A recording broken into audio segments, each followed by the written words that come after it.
Hi guys, അപ്പം നമ്മൾ ഇന്ന് ഏത് വീഡിയോ ചെയ്യുമെന്ന് വിചാരിച്ചിരിക്കുമ്പോഴാണ് നല്ല മഴക്കാറുണ്ട്. അയ്യോ, അതെന്താണ്? കീഴടിയിൽ റെഡ് സാലമോ? ഇത് വെച്ച് നമുക്ക് വല്ലതും ചെയ്യാം. ആദ്യമായിട്ട് വാഴയില വേണം.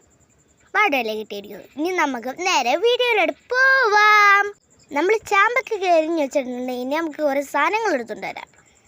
ആദ്യം നമ്മൾ ഇടാൻ പോകുന്നത് മുളക് പൊടി. നമുക്കിങ്ങനെ വാരി വിതറി കൊടുക്കാം. അടുത്തത് ഉപ്പ് നമുക്കിങ്ങനെ ഇട്ട് കൊടുക്കാം. അടുത്തതായിട്ട് ഇടാൻ പോകുന്നത് നമ്മുടെ വെളിച്ചെണ്ണ വാരിക്കോരി ഒഴിക്കുക. ഒരിക്കലെങ്കിലും കുഴപ്പമൊന്നുമില്ല, ഇത്തിരി ഞാൻ വാരിക്കോരി ഒഴിക്കുന്നുണ്ട്. ഇനി നമുക്ക് മിക്സ് ചെയ്ത് കൊടുക്കാം. ഇനി നമുക്ക് തിന്നു നോക്കാം. നല്ല ടേസ്റ്റ് ഉണ്ട്.